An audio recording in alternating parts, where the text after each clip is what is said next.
when people feel like they're a part of a community, they're going to take responsibility for what's happening to themselves and the community as a whole. But if they don't belong here, they don't feel like they belong here, then what reason is there for them to get better or to heal? Because when you feel lost, that's exactly it. You don't have a place, you don't have any touchstones, whether it's culturally, whether it's family, whether it's just even a place to warm up at.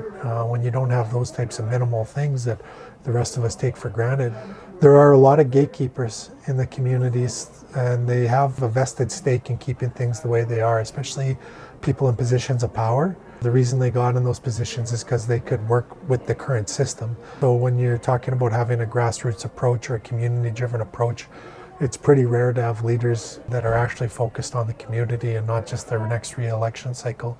There's not a lot of push nationally to really hold our own communities accountable. You're not actually dealing with any of the problems that are causing this. All you're doing is doing a press conference or a news release or a Facebook post, depending on the size of your community, and saying, we're going to clean up this community.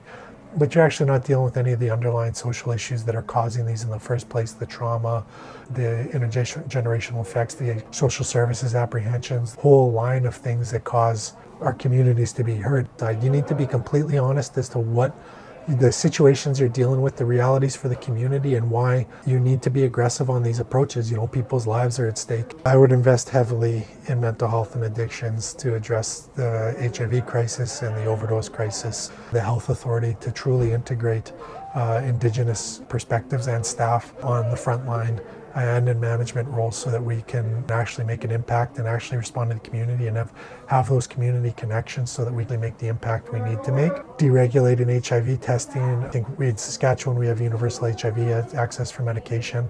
That eliminated a lot of barriers. There's all these little policy tweaks that we can make across Canada that will have drastically improved the impacts of people's lives. The other part that I think that we saw a big gap in the community is access to cultural supports. Whether having something like smudging available, we've been able to de-escalate a lot of mental health crisis, like really violent behaviors, because we have smudge available. Before the pandemic, we were taking people to ceremony. That was really good for helping stabilize people because that reconnection and making it open access has been really good. Having Indigenous staff and having it, we have this thing where it's super reliant on the family members to provide those supports. We need organizations to step up, hire Indigenous, hire people from the community so that they're integrated in staff. And I don't just mean on a janitorial position, although that's great too. I mean throughout the organization so that people's family members have a place to go, because family can only do so much.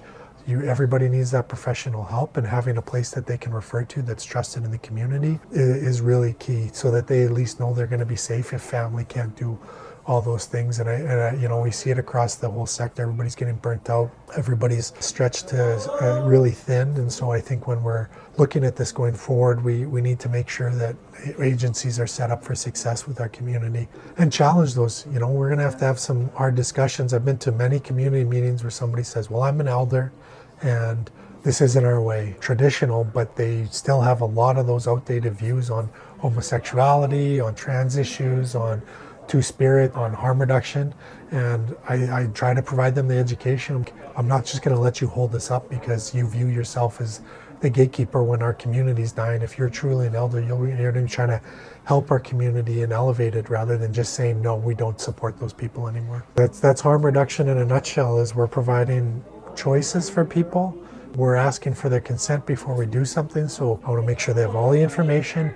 They're going to make a choice, whatever the consequences of that choice are, the implications of that choice, they have to live with them, not me.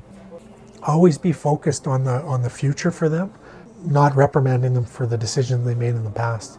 Allow people to grow. Give them that space to grow and make mistakes and learn from those mistakes and not become the I told you so in their life.